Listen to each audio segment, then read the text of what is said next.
pretty soon.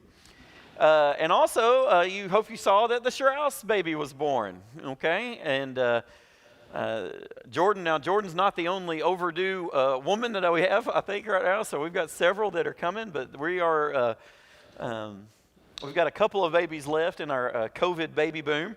But little Sophia Irene was born today, or born yesterday. So we're grateful for that too. And I think that's a good place to start for tonight, because Sophia Irene is a very meaningful name.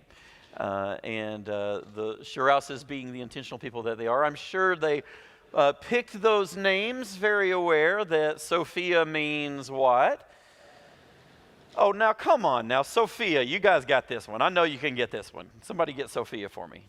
Nobody really? Oh, man, I thought that was going to be just one that everybody knew. That is wisdom.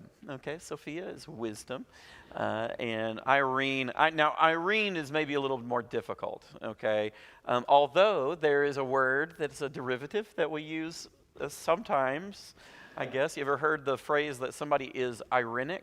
Have you ever heard that? It means peaceful. It means they're peaceful. Yeah, Irene is related to the word for peace. So, and I'm sure that Paul and Jordan picked those names thinking about those things. I feel sure about that. In our story in Genesis chapter 4, we start off with some naming because we've got some babies entering into creation. And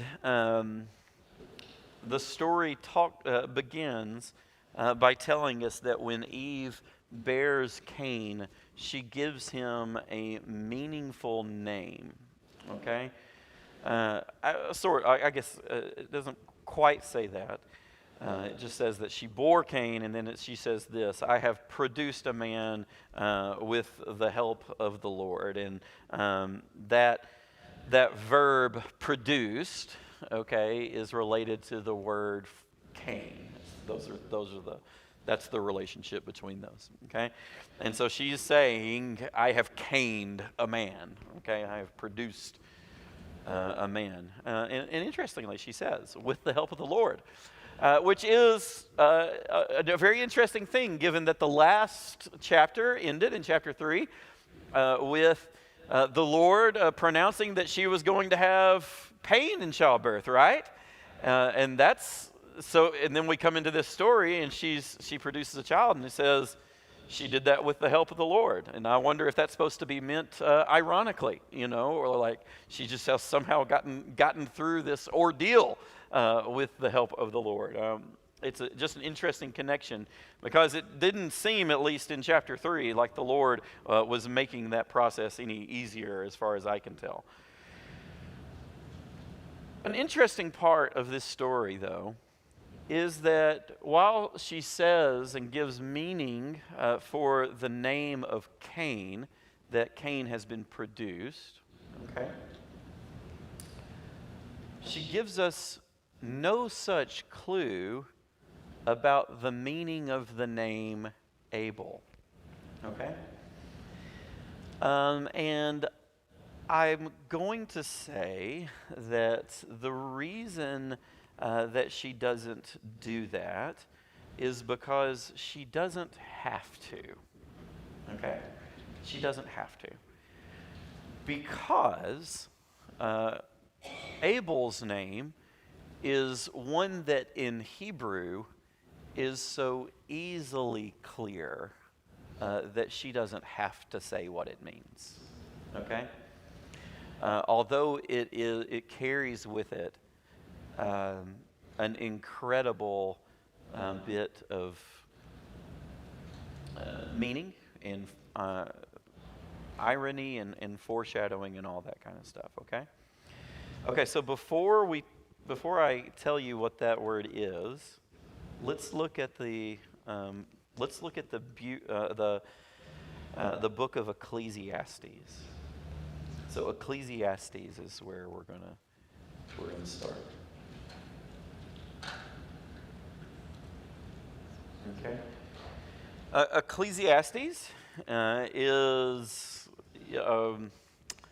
an incredible bit of wisdom literature, and it does have some of the features that we know about in the wisdom literature, like the Proverbs. Okay, so there is a section, for instance, in chapter 10 that has all kinds of things that kind of just seem like Proverbs, right? So things like this: whoever quarries stones will be hurt by them, and whoever splits log will be endangered by them.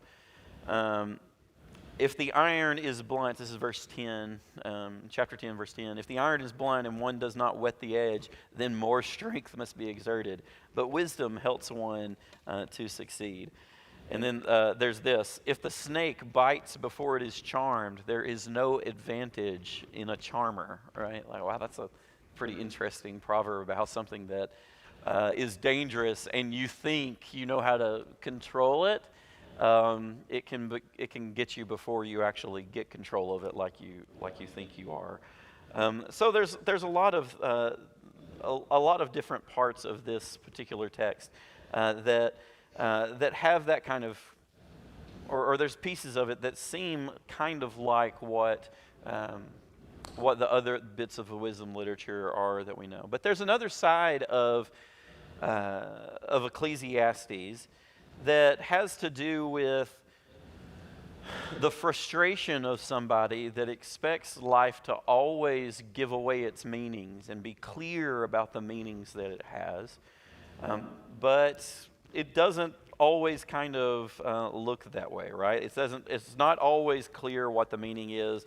And sometimes, even though Proverbs kind of wants to say that good things happen to good people and goodness and wisdom are always rewarded, Ecclesiastes comes along to remind us that, hey, sometimes, like in the story of Job, sometimes bad things actually happen to good people. And sometimes good things seem to happen to bad people. And sometimes it seems very hard to tell the difference between the two, right? All right, and there's a particular expression that it uses often to describe that. Okay, so read with me. We're in Ecclesiastes, the first chapter, and in verse 12. All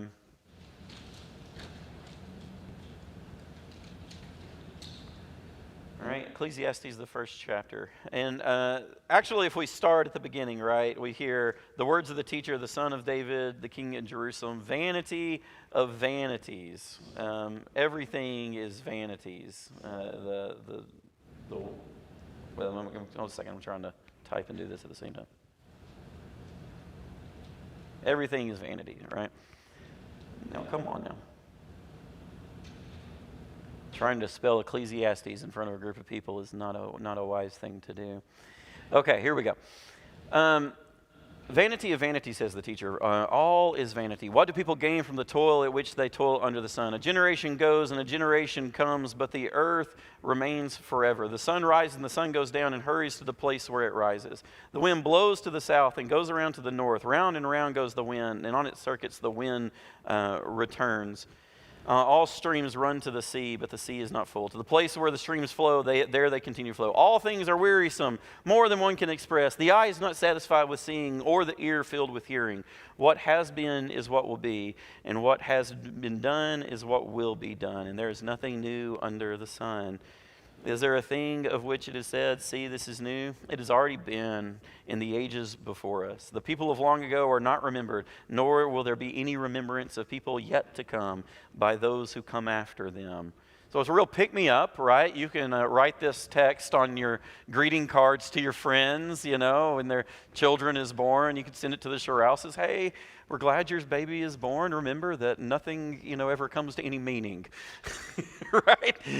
Vanity of vanity. All is vanity. The verse after this that I was going to read to you. I, the teacher, when king over Israel and Jerusalem, applied my mind to seek and to search out wisdom, all that is done under heaven. It is an unhappy business that God has given to human beings to be busy with. I saw all the deeds that are under the sun, and see, all is vanity. All is vanity and a chasing after the wind. Wow, right? I said to myself in verse 16 here, I have acquired great wisdom, surpassing all who were over Jerusalem before me. And my mind has had great experience of wisdom and knowledge. And apply my mind to know wisdom and to know madness and folly.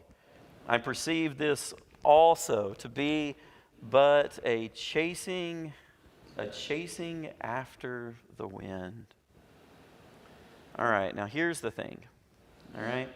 And you guys are like, why in the world is Hovatter starting with this crazy stuff from the wisdom literature, right? Why are we starting with all this business? Okay, and here is the reason why. In that first verse, right, when it says, or in the second verse, when it says, vanity of vanities, says the teacher. Vanity of vanities. All is vanity. That word vanity is also related to the word for breath or wind. It's not the one that needs breath and wind and spirit. Okay? But it has the feeling of a breath that is something that is there for a moment and then just disappears, right? Everything is. They use the language vanity. It's an old translation. Does anybody else have a different translation for that? Vanity of vanities in verse 2. Meaninglessness. Meaninglessness. Yeah. Meaninglessness. So it has this. Has this sense of something that is only there for just a slight moment, okay? That word is hevel. Or if you wanted to spell it the way that Genesis chapter 4 does, Abel. The most famous use of this word in the Hebrew Scriptures is the way Solomon uses it to talk about something that in its meaninglessness is there only for a moment and then vanishes. Hevel. And that is what Eve names her child. Okay, Cain's brother. And we're not given the meaning there, right? It says she bore Cain, saying, I have produced a man with the help of the Lord. But in Genesis 4, we don't get any explanation. It just says that she had another son, and she named him Wisp, or Vapor, Hevel. Something that would just be there for just a breath. Okay, so even before the story of Cain and Abel really gets going, we already have this foreshadowing that Abel is not long for the world, and that some things are going to happen in his story, just like in the stories of all of humanity. Some things are going to happen in his story which seem like they just had no meaning whatsoever. Okay? It's somewhat the tale of the story all already wrapped up in his name, okay? Israel is going to use that name, that language, to talk about what the force of human suffering looks like in the world. And sometimes humans suffer because somebody does something vile and malicious and murderous, okay? As is going to happen to Abel himself. And sometimes people suffer for other more mysterious reasons. I mean, Cain has his own suffering too, and we don't really ever come to understand why in this story. Back in Genesis 4, let's read a little bit of this and talk about what's going on in this story. I just want to kind of read it all together in the first 16 verses of it, and then we'll kind of come back and talk about pieces of it. The man knew his wife Eve. She conceived and bore Cain, saying, I have produced a man with the help of the Lord. And next she bore his brother Abel. Abel was a keeper of sheep, and Cain a tiller of the ground. In the course of time, Cain brought to the Lord an offering of the fruit of the ground, and Abel for his part brought of the firstlings of his flock. They're fat portions. And the Lord had regard for Abel and his offering, but for Cain and his offering, he had no regard. In the course, excuse me. So Cain was very angry, and his countenance, his face, fell. The Lord said to Cain, "Why are you angry, and why has your countenance fallen? If you do well, will you not be accepted? If you do not do well, sin is lurking at the door. Its desire is for you, but you must master it." Cain said to his brother Abel, "Let us go out to the field." And when they were in the field, Cain rose up against his brother Abel and killed him. And then the Lord said to Cain, "Where is your brother Abel?" And he said, "I do not know. Am I my brother's keeper?" And the Lord said, "What have you done? Listen, your brother's blood is crying out to me from the ground. And now you are cursed from the ground, which has opened its mouth to receive your brother's blood from your hand. When you till the ground, it will no longer yield to you its strength.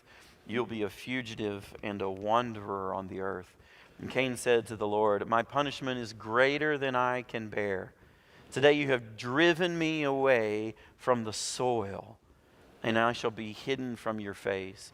I shall be a fugitive and a wanderer on the earth, and anyone who meets me may kill me." And then the Lord said to him, "Not so. Whoever kills Cain will suffer a sevenfold vengeance." And the Lord put a mark on Cain, so that no one who came upon him would kill him. And then Cain went away from the presence of the Lord and settled in the land of Nod, east of Eden. All right. So this story is so rich. It's so incredible in the telling of it and what this story has to offer us. And I want to start off by noticing that this is a story that while there's plenty to handle just looking at the story itself, I think it's important for us to recognize that this story is a continuation of what we saw in the last story. Okay, so it's about the continued corruption of God's creation is really the way I'd phrase this, okay? In the story, okay, we have, first, there's several ways in which it's a continuation. The first one is that it begins with the slaughter, okay, with the murder of Abel. That actually is the first occurrence of death. We talked last week, as we look in Genesis chapter 3, we expect that chapter to end with the death of the man and the woman, right? God says, "In the day that you eat of it, you shall surely die." Well, imagine the surprise when it's actually their son that dies first. Okay? Adam and Eve are still happily living at this part of the story. Well, unhappily at this point, right? But they're very much are living by the grace of God at this point. But death does enter the story. The irony is that it doesn't enter by God's hand. It enters by the hand of humanity against themselves, right? That's how death first enters into the story. Secondly, we noted that there's also the continuation with the woman, with Eve, when she says, "I have produced a child with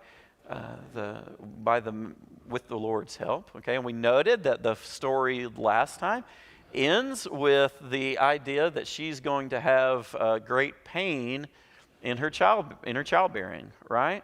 Well, the story begins with her bearing the son with very little recognition of the pain of that. But let me ask, is there pain in this story for Eve? Well, absolutely, right? It's in the grief of it. And I'll say, I think that actually unpacks maybe something that we can learn from this, the story in chapter 3. Okay. Let me ask you: is the great pain that women have over their children only the thing that happens in the act of bearing the child? I mean, obviously I'm speaking out of my own experience here, okay? Not my field. But I would say that the great grief that comes with children has much more to do with the way that brokenness and death and sin kind of enter the picture than just the physical realities of the children in the beginning, right? Okay. I'm reminded of what Mary is told in the temple, you know, in that story where they come and present the child, and Simeon says, this child is going to be one for the rising and falling of many of Israel. This is in Luke, I think Luke 2. And this child is going to be for the rising and falling of many in Israel. And then he says, you remember what he says to Mary after that? You may remember what the prophecy that Mary receives from Simeon in the temple? And he says, and a sword will pierce your own soul too. Now, there's nowhere in the story that like a literal sword pierces into Mary, right? She's never stabbed in the gospel accounts, at least. So what's the suffering that Mary endures? It's seeing her son die innocently, right, in the cross. And the Gospels are pretty clear that she's a witness to all those events. And so when Simeon says that in the beginning of the book of Luke, it's kind of foreshadowing Mary's role as a witness to the crucifixion later on in the story. Isn't that the way it is, though, right? Like when you come and you enter into the world, there is going to be, for any parent, you know, bringing a child into the world brings with it the risk of suffering along with whatever joy comes through the child. Okay? And that may not be the way that we wish things were, but it's kind of the way things are. Okay? There's a quotation that I really like. It's from, I believe, Frederick Buechner. And Frederick Buechner talks about like what it means to like come into the world, okay, to just enter into the world. And he says this. He says, grace means something like this. Here is your life. You might never have been, but you are. Because the party wouldn't have been complete without you. Here is the world. Beautiful and terrible things will happen. Don't be afraid. I thought that was the most profound blessing for a person, right? And it's just true, right? Like in human life, we hope that many, many, many beautiful things will happen, but we also know that with some certainty that there's any child that enters into the world is going to encounter their share of pain and suffering as well too, right? Which, maybe, I'm talking about that Eve doesn't have to tell us why she names her child Abel. Maybe it's the other way around. And maybe Ecclesiastes actually is referencing his name, right? In a way of saying, hey, everything is Abel, right? Everything that happens in the world, we all have within us a share in the life of Abel. And I think that would be a pretty fair way of reading that story, the connection between those two stories. At any rate, this story has that connection between the promise of Eve's suffering and what actually happens with her children as the story unfolds. So there's that layer of it as well. It also has a layer of connection with what happens with Adam's promise too. Okay, so Adam receives an awareness of the curse of the ground, right? And he's told, what is it that he's told how the ground is going to react to him after his sin? You guys read in chapter 3 and tell me what Adam is told.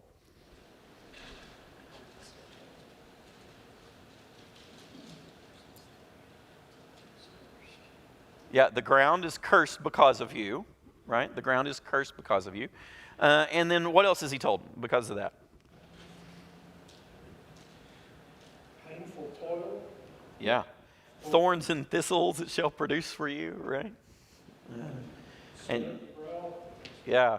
So in your working of the ground, here's what you can look forward to. Okay, you'll get to eat. But it's going to produce, along with the food that it's going to raise for you, it's also going to produce these thorns and these thistles, and whatever you pull out of the ground, it's going to come with like a lot of hard work and toil, like really laborious work, right? Okay. Fast forward into the Cain story in chapter 4, and notice how that theme continues on both what Ruth said and what Skip's mentioning here too, right? So Ruth notes that chapter 3 says that the ground is cursed because of you, right? So the ground, if we kind of think of it as a character in the story, the ground receives a suffering because of Adam, okay? All right, his sin has a domino effect on the land itself, on the earth, okay? What happens to the soil in chapter 4 in the land story? What do you see, in the Cain and Abel story? What happens? Notice how the ground is kind of a character in this story too, isn't it? Okay? Soil blood. That's right. The soil absorbs the blood from his, and actually and the way it says is a little bit more vivid than that, right? Like, how does it actually say that? I mean, the imagery is incredible, right? The ground, the soil opened its mouth to receive your brother's blood from your hand. That phrasing is just haunting, isn't it? It really is. It really is something. If you really want to put on a really great Halloween decoration for your house this year, just take your lawn and soak the whole thing in blood. I don't know. Okay, that's probably not practical for most of us, but so. But it's a creepy image, isn't it? I mean, the idea of the ground being kind of soaked in the blood of Abel, and in a very real sense, the ground is receiving a curse from Cain's violence. Okay, yeah, Andrea? And regarding the curse too, in chapter 3, it says, "Cursed is the ground because of you." And then in chapter 4, it says, "Now you are cursed from the ground." Yeah. You're cursed from the ground. And not only that, but the verse before that in chapter 4 is the one where it says, like, where is his brother's blood crying out from? Yeah, it's crying out from the ground, right? The voice of Abel's haunting, crying out for justice is coming from the ground, from the blood in the ground. Yeah, it's a really fascinating way of putting it, right? And when you pair those two things, Andrea, you're exactly right. You see, pair those two things together, and what we get in chapter 4 is an intensification of what we're told is broken in chapter 3. Okay? It's an intensification of the process of the breaking of the relationship between humans and the earth, and the earth, in a very real sense, endures suffering at the hands of humanity. Okay, so that's something that's a part of that. On the other side, what about the toil? How does the idea that you will eat of it from the toil, you'll eat from the toil of your work? Okay, how does that line continue in the story in chapter 4? How does Cain react once he hears about the curse from the ground? What's that? He says it's greater than I can bear. And what is it that how does he describe his relationship to the ground at that point?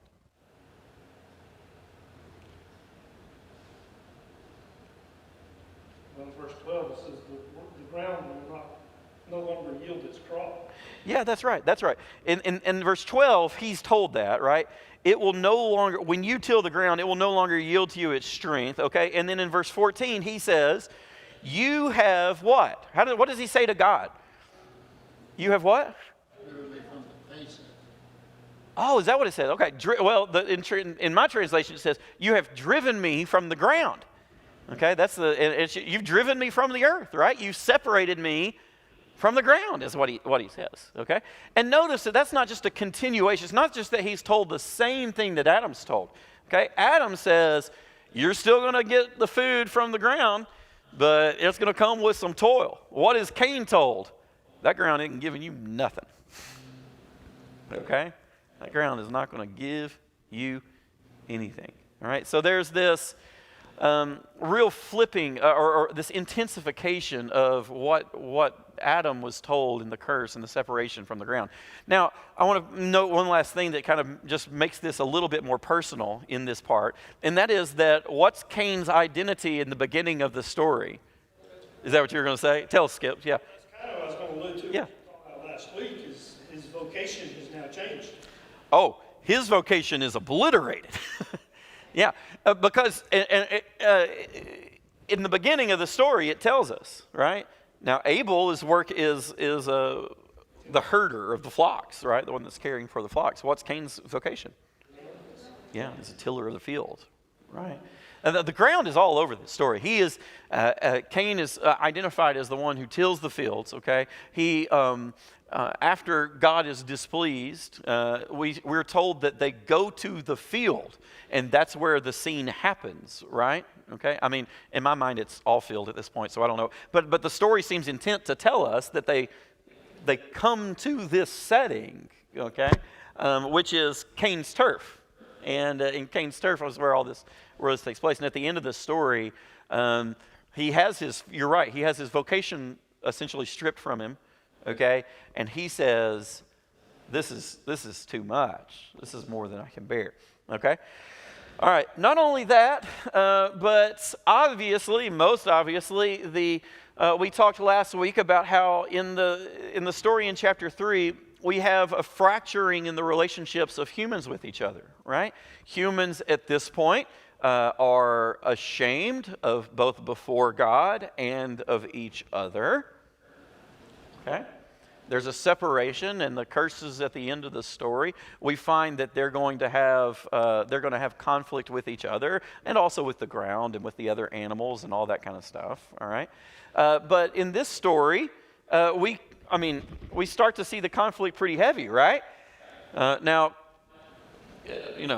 I'm not going to make you answer because it's too obvious, but the first place is that, like, Cain kills his brother, okay? So Cain kills his brother, the conflict is on face, it's much worse than we would suspect, certainly a much stronger riff in that relationship than what Adam and Eve were demonstrating in the first part.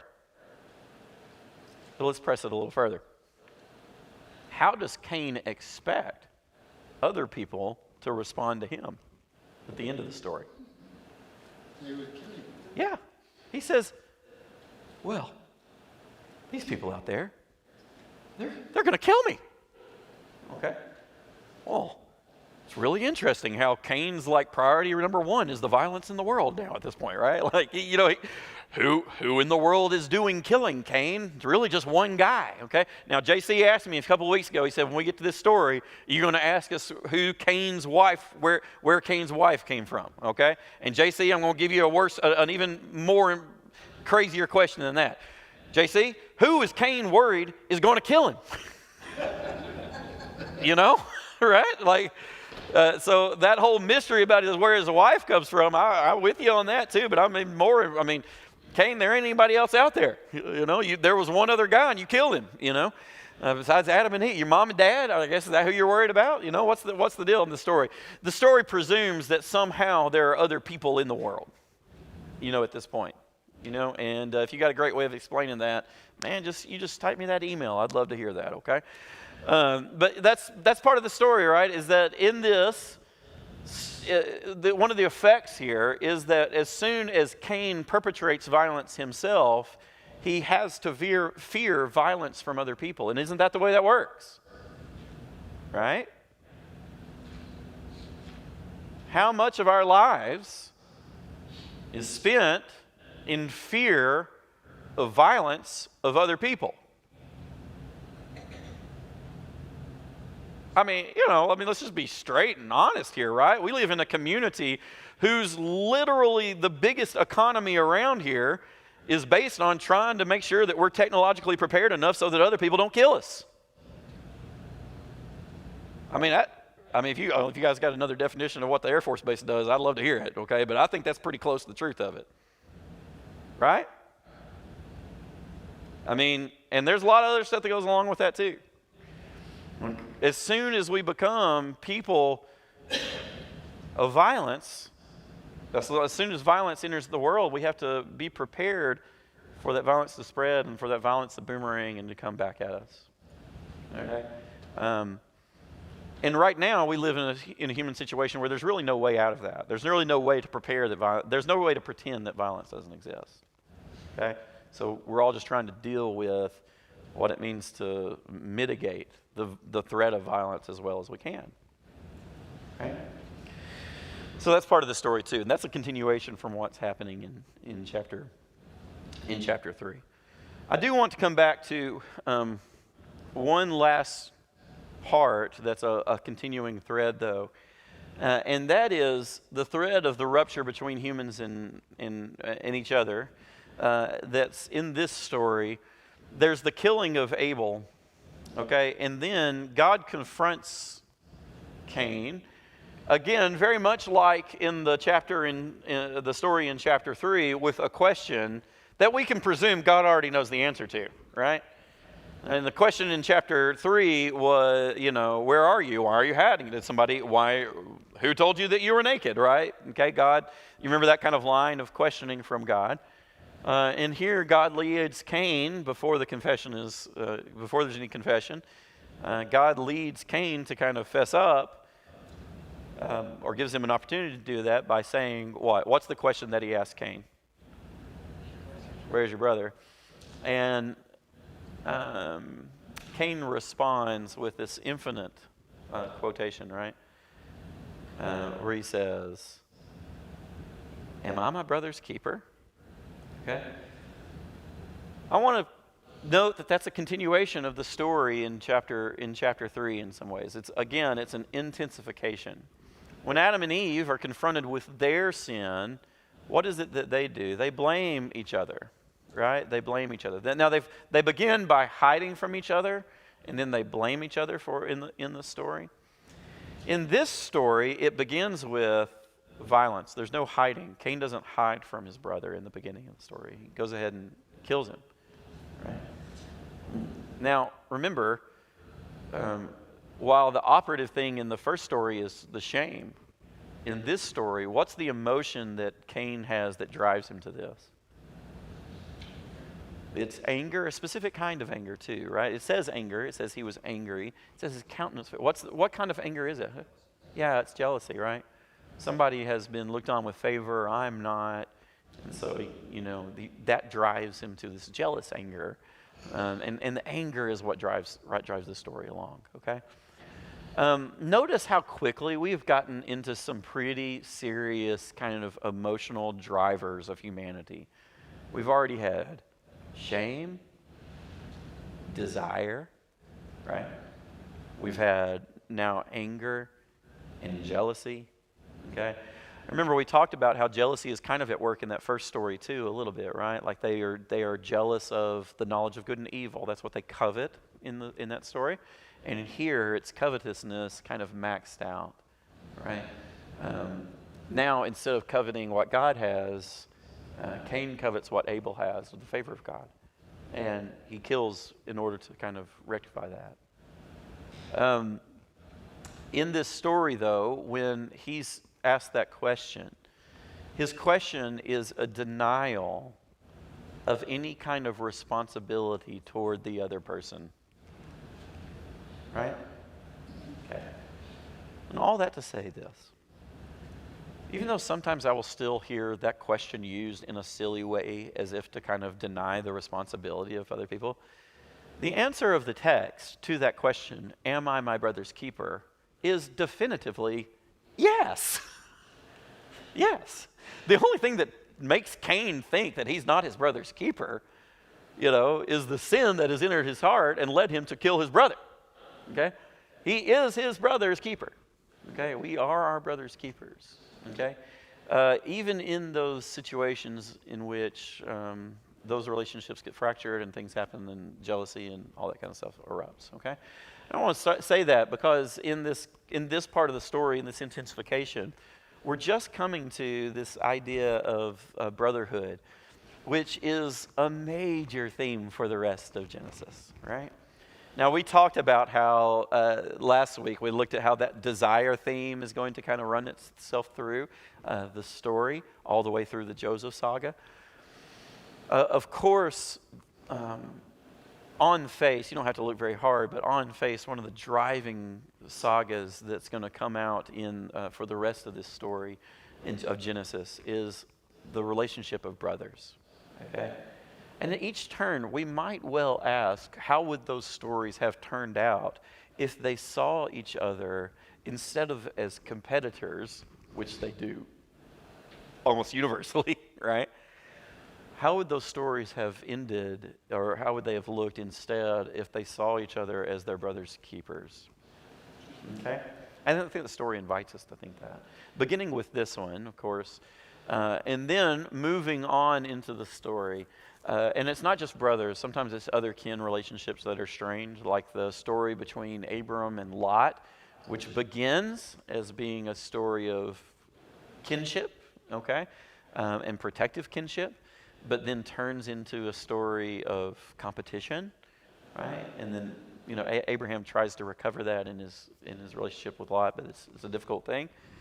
Of course, the other stories that are going to follow from that, whether we're talking about Isaac and Ishmael, Jacob and Esau, or whether we're talking about the stories of Joseph and his brothers, there's enough sibling rivalry to go around in these coming texts. Okay, and they just kind of explode off. They really are the driving conflict factors that produce most of what happens in this story. And in this one, I think, in the way that this story opens up, it invites us to think about how those stories could be different if they don't come with a Cain and Abel frame, right?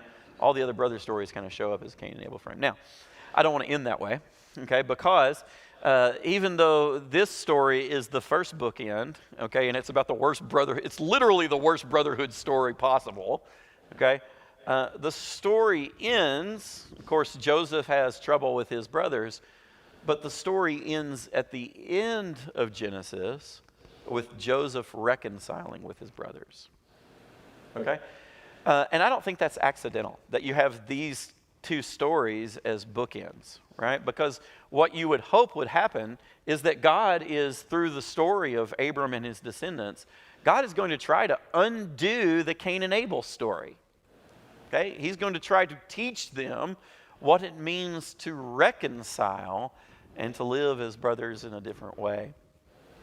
Through the Joseph story, we get to the very end, and his brothers respond to Joseph when when he reveals that he is who he is, right? What is it that they think is going to happen? They think he's going to kill him, right? They respond with the same sort of panic that Cain does at the end of this story. They expect that the violence they have given is going to come right back to them. Right? But at the end of the story, Joseph says, hey, look, with a perspective to God, God has willed to put me in this place, and he extends them the same kind of grace in that story that is able to kind of undo all that sibling rivalry. Yeah, Mark. Stephen, do you think that possibly is intended to be a foreshadowing story of Jesus' mercy and grace shown to us as we sin and fail before God, expecting punishment but receiving grace? I think all of it is, right? Foreshadowing, but also it's continuation, right? It is the continuing story of God is that in every place God is giving us a way to undo the brokenness of our sin, right? And the Joseph story, I think the Joseph story is absolutely like a type story of Jesus in that way, meant to foreshadow that for sure. Yeah, Andrea. So once again, Yes. you know how much I love you. Yes. Pushed my mind. I think wonderful. And I never really saw this story like this before.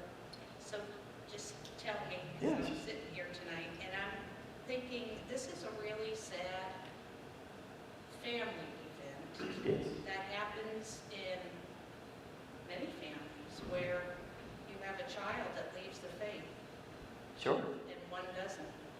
And I mean, God, so Adam and Eve did their naughty, gave him punishment and told him all what was going to happen. And he did the same with Cain, told him what was going to happen. But he left the presence of the Lord and went away. Even though he didn't even recognize that God was still going to protect him by putting the mark on his head. Yeah, that's right. Even something's wrong with him in his heart because he couldn't even feel like, oh wow, thank you, Lord, that God, you are with me. But he was stuck in whatever and left, saying, well, I guess I'm doomed.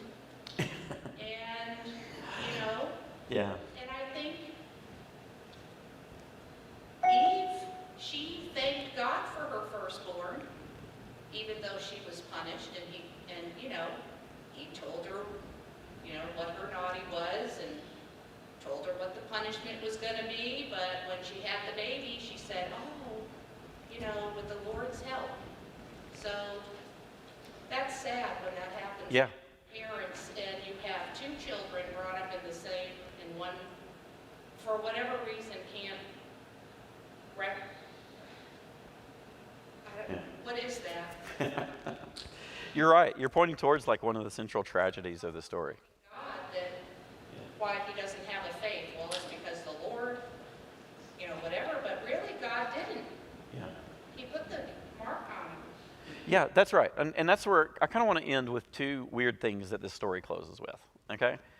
And the first one is the outrageous reality of God's grace at the end of this story. I mean, really, God, again, and remember, that's a continuation. The end of chapter 3 ends with grace, that humanity is allowed to continue even despite the sin, okay? Now, death is entering the world. Okay, and now they have to fear not just death, but death by violence. Okay, that's where Cain's at in the story. God offers a way of protection for that. God offers him, and I don't know really what else to say about that except for it's a point of grace. But I would also point towards, now this is a strange little epilogue to the story. Where does Cain go after this story? It says he departs from the presence of the Lord. Okay. Where does he go? Land of Nod. Yeah, it says the land of Nod. And where is the land of Nod? East of Eden. East of Eden. If you notice at the end of the last verse of chapter 3, okay, we get, he drove out the man from the garden, right? He drove out the man, and at the east of the Garden of Eden, he placed the cherubim and a sword flaming and turning to guard the way to the tree of life. So that's where the entrance is, right? That's where the guarded entrance is. It's on the east side of the garden, right? And the story of Cain ends with Cain coming to the east of the garden, right? And that's just where it ends. Okay. Now he's going to have his, Cain is going to have his children, and JC's mystery there, where his woman comes from and all that. I got nothing for you, okay? But the story is going to kind of develop through there. Now we are going to get in the end of chapter 4, we're going to get added on this intensification even more when we have the birth of Lamech, okay, in verse 23, or he's born actually in verse 18, 19. And it says that Lamech is, he says to his wives, hear my voice, you wives of Lamech, listen to what I say. I have killed a man for wounding me, a young man for striking me. If Cain is avenged sevenfold, truly Lamech 77-fold, right? So Lamech basically puffing out his chest and saying, I'm a big bad man, you hurt me. Well, God said he would protect Cain sevenfold, okay? well, I'm big and bad enough that I protect myself, another 7 times that, right? Like, and what Cain is really doing is a couple of things. First of all, he's boasting of his willingness to exert even more violence. But notice how he also is like trying to multiply. He's more than God, right? Okay, so all these threads really have this kind of have this intensification, working through the end of the story. Chapter 4 is not a feel-good story. It is a story about the continuing breaking of creation, the continued corruption of creation at the hands of humanity. There's an irony at the end of this story that part of what's happening. Remember what were the first things that God tells the humans when He first creates them? You are supposed to do what? Be fruitful and multiply and fill the earth, right? Well, the earth is filling, but the only reason they're going other places is because they're running from each other. And it's really tragic. It's a really tragic part of the story. Okay, so we're going to come back next week. We're going to do some of the. I'm not sure how long we're going to sit in chapter 5. It really is a bridge text that will move us towards the flood. So I anticipate we'll spend a little time in chapter 5 and then kind of work in the beginning of chapter 6 and really be ready for the Noah story too. Isn't this story rich? I mean, it's got a little something for us, doesn't it? It's really, really pretty amazing. Let's pray together. Lord God, be with us. Help us. Help us to be the keepers of our brothers and sisters. Help us to have love in our hearts for each other instead of jealousy and covetousness and anger. Oh God, teach us to be a family of love and compassion. In Jesus we pray. Amen. All right, y'all take care.